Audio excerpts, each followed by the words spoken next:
ನಮಸ್ಕಾರ ಸ್ನೇಹಿತರೆ. ಚೌತಿ ಬಳಿಕ ನೌಕರಿ ಗ್ಯಾರಂಟಿ ಅಂತಕ್ಕಂಥ ಒಂದು ಪ್ರಮುಖವಾದಂಥ ನ್ಯೂಸ್ ಇದೆ.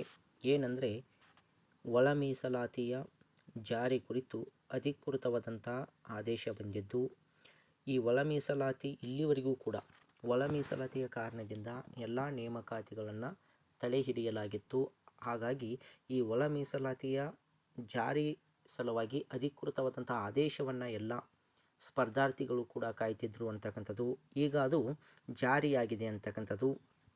ಹಾಗಾಗಿ ಎಲ್ಲ ಇಲಾಖೆಗಳಲ್ಲಿ ಖಾಲಿ ಇರ್ತಕ್ಕಂಥ ಹುದ್ದೆಗಳನ್ನ ಭರ್ತಿ ಮಾಡಲು ಸರ್ಕಾರ ಗ್ರೀನ್ ಸಿಗ್ನಲನ್ನು ನೀಡಿದೆ ಅಂತಕ್ಕಂಥದ್ರ ಬಗ್ಗೆ ನಾವು ನೋಡ್ತೀವಿ. ಹಾಗಾದರೆ ಯಾವ್ಯಾವ ಇಲಾಖೆಯಲ್ಲಿ ಎಷ್ಟೆಷ್ಟು ಹುದ್ದೆಗಳು ಖಾಲಿ ಇವೆ ಅಂತಕ್ಕಂಥದ್ರ ಬಗ್ಗೆ ಈ ಒಂದು ವಿಡಿಯೋದಲ್ಲಿ ನಾವು ನೋಡೋಣ. ನೀವು ನೋಡ್ಬೋದು ಇಲಾಖೆಗಳ ನೇಮಕಾತಿ ಹಾದಿ ಅಂತಕ್ಕಂಥದ್ದು. ಮೊದಲನೇದಾಗಿ ಭೂಮಾಪನ ಇಲಾಖೆಯಲ್ಲಿ ಖಾಲಿರುವ ಭೂಮಾಪಕರ ಹುದ್ದೆಗಳು ಪೈಕಿ 650 ಹುದ್ದೆಯನ್ನು KPSC ಮೂಲಕ ನೇರ ನೇಮಕಾತಿ ಮಾಡಲು ಹೊಸ ಅಧಿಸೂಚನೆ ಹೊರಡಿಸಲಿದೆ ಅಂತಕ್ಕಂಥದ್ದು. ನೋಡಿ, ಯಾರೆಲ್ಲ ಭೂಮಾಪಕರ ಹುದ್ದೆಗಾಗಿ ಕಾಯ್ತಾ ಇದ್ದಿರಲ್ಲ, 650 ಹುದ್ದೆಗಳಿಗೆ KPSC ವತಿಯಿಂದ ಅಂದ್ರೆ ಅಧಿಸೂಚನೆ ಹೊರಡಿಸ್ತಕ್ಕಂಥದ್ದು ಇನ್ನೇನು ಕೆಲವೇ ಒಂದು ದಿನಗಳಲ್ಲಿ ಹೊರಡಿಸ್ತಾರಂತಕ್ಕಂಥದ್ದು. ಅದರ ಜೊತೆಗೆ ಕರ್ನಾಟಕ ಲೋಕಸೇವಾ ಆಯೋಗದ ಮೂಲಕ 247 ಪಂಚಾಯತ್ ಅಭಿವೃದ್ಧಿ ಅಧಿಕಾರಿಗಳ ಅಂದರೆ ನಾವು PDO ಅಂತೇಳಿ ಕರಿತೀವಿ ನೇಮಕ ಪ್ರಕ್ರಿಯೆ ಕೊನೆ ಹಂತದಲ್ಲಿದೆ ಅಂತಕ್ಕಂಥದ್ದು. ಅದರ ಜೊತೆಗೆ ಗ್ರಾಮ ಪಂಚಾಯಿತಿ ಕಾರ್ಯದರ್ಶಿ ಗ್ರೇಡ್ 1 ವೃಂದದ ರಾಜ್ಯ ಮಟ್ಟದ ಕರಡು ಜ್ಯೇಷ್ಠತಾ ಪಟ್ಟಿ ಪ್ರಕಟಿಸಲಾಗಿದ್ದು ಆಕ್ಷೇಪಣೆ ಪರಿಶೀಲನಾ ಹಂತದಲ್ಲಿದೆ ಅಂತಕ್ಕಂಥದ್ರ ಬಗ್ಗೆ ನಾವು ನೋಡ್ತೀವಿ. ಗ್ರಾಮ ಪಂಚಾಯಿತಿಯ ಕಾರ್ಯದರ್ಶಿ ಮತ್ತು ದ್ವಿತೀಯ ದರ್ಜೆ ಲೆಕ್ಕ ಸಹಾಯಕರ ನೇಮಕಾತಿಗೆ KPSC ಪ್ರಸ್ತಾವನೆ ಸಲ್ಲಿಕೆಯಾಗಿದೆ ಅಂತಕ್ಕಂಥದ್ದು. ಎಲ್ಲದಕ್ಕಿಂತ ಮುಖ್ಯವಾಗಿ ಇಲ್ಲಿ ನೀವು ನೋಡ್ಬೋದು, ಕಾಲೇಜು ಶಿಕ್ಷಣ ಇಲಾಖೆ ಗ್ರೂಪ್ A ವೃಂದದಲ್ಲಿ ಮಂಜೂರಾದ ಒಟ್ಟು 412 ಹುದ್ದೆಗಳನ್ನ ಆರ್ಥಿಕ ಇಲಾಖೆ ಅನುಮತಿ ನೀಡಿದೆ.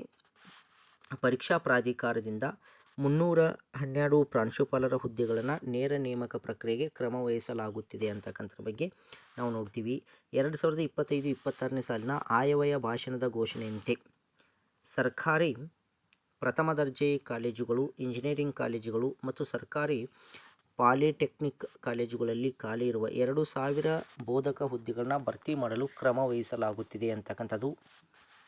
ಅದರ ಜೊತೆಗೆ ತಾಂತ್ರಿಕ ಶಿಕ್ಷಣ ಇಲಾಖೆಯಲ್ಲಿ ಖಾಲಿ ಇರುವ ಪ್ರಥಮ ದರ್ಜೆ ಸಹಾಯಕರು, ದ್ವಿತೀಯ ದರ್ಜೆ ಸಹಾಯಕರು ಹುದ್ದೆಗಳನ್ನ ಆರ್ಥಿಕ ಇಲಾಖೆಯ ಸಹಮತಿ ಮೇರೆಗೆ ಒಟ್ಟು 93 ಹುದ್ದೆಗಳನ್ನ ನೇರ ನೇಮಕಾತಿ ಮೂಲಕ ಭರ್ತಿ ಮಾಡಲು ಕರ್ನಾಟಕ ಪರೀಕ್ಷಾ ಪ್ರಾಧಿಕಾರಕ್ಕೆ ಪ್ರಸ್ತಾವನೆ ಸಲ್ಲಿಸಲಾಗಿದೆ ಅಂತಕ್ಕಂಥದ್ದು.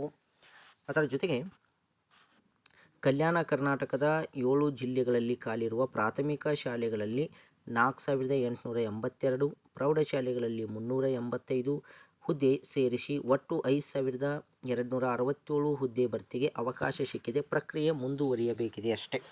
ನೋಡಿ, ಕಲ್ಯಾಣ ಕರ್ನಾಟಕಕ್ಕೆ ಸಂಬಂಧಪಟ್ಟಂತೆ ಪ್ರೈಮರಿ ಟೀಚರ್ ಮತ್ತು ಹೈಸ್ಕೂಲ್ ಟೀಚರ್ಗೆ ಸಂಬಂಧಪಟ್ಟಂತೆ ಆರ್ಥಿಕ ಇಲಾಖೆಯಿಂದ ಅನುಮತಿ ದೊರೆತಿದ್ದು, ಕೇವಲ ಇನ್ನು ಅಧಿಸೂಚನೆಯನ್ನೇ ಮಾತ್ರ ಏನು ಮಾಡೋರಿದ್ದಾರೆ ಅಂದ್ರೆ ಹೊರಡಿಸೋರಿದ್ದಾರೆ ಅಂತಕ್ಕಂಥರ ಬಗ್ಗೆ ನಾವು ನೋಡ್ಬೋದು.